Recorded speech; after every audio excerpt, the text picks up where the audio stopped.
Sunburn पार्टीचा वाद हायकोर्टात पोहोचलाय। केसनंद येथील ग्रामस्थ दत्तात्रय पासलकर यांनी सनबर्नच्या विरोधात हायकोर्टात याचिका दाखल केली आहे। पासलकर यांच्या याचिकेवर सोमवारी हायकोर्टात सुनावणी झाली।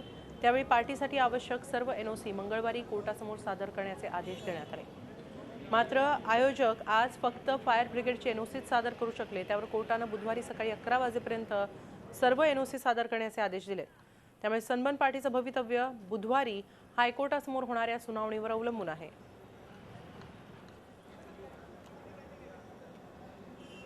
दरवर्षी गोव्यामध्ये आयोजित केला जाणारा सनबर्न हा फेस्टिवल यावर्षी पुण्याजवळील केसनन या ठिकाणी आयोजित केला जातोय। मात्र सुरुवातीपासूनच हा फेस्टिवल जो आहे तो वादाच्या भोवऱ्यात अडकलेला आहे। खरं तर महाराष्ट्राच्या पर्यटन विभागानेच या फेस्टिवलच्या आयोजकांना हा फेस्टिवल पुण्यामध्ये आयोजित करण्यासाठी आमंत्रण दिलंय। मात्र तरीही अद्यापपर्यंत या फेस्टिवलला कुठलीही परवानगी मिळालेली नाहीये। मात्र जर परवानगी मिळाली नाही तर फेस्टिवल कॅन्सल करण्यात येईल किंवा रद्द करण्यात येईल असं नुकतंच आयोजकांनीही सांगितलेलं आहे। आपण बघू शकतो या फेस्टिवलची पूर्ण तयारी केसनन येथील या डोंगरावरती झालेली आहे। जवळजवळ 90 एकर जमिनीवरती 5 मोठे स्टेज लागलेले आहेत आणि जवळपास दररोज 10 ते 15 हजार लोक इथे येऊन या फेस्टिवलचा आनंद घेतील अशी शक्यता आयोजकांनी वर्तवलेली आहे आणि त्यानुसार पूर्ण तयारी देखील इथे करण्यात आलेली आहे।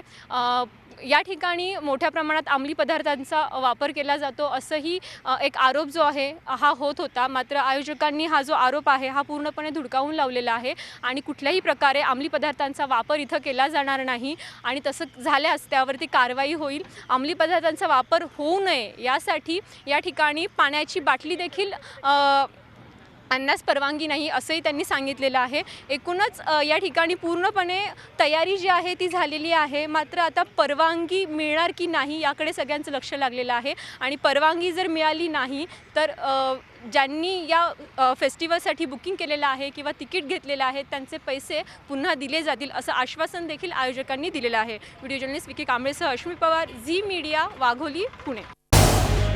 झी 24 तास रहा एक पाऊल पुढे।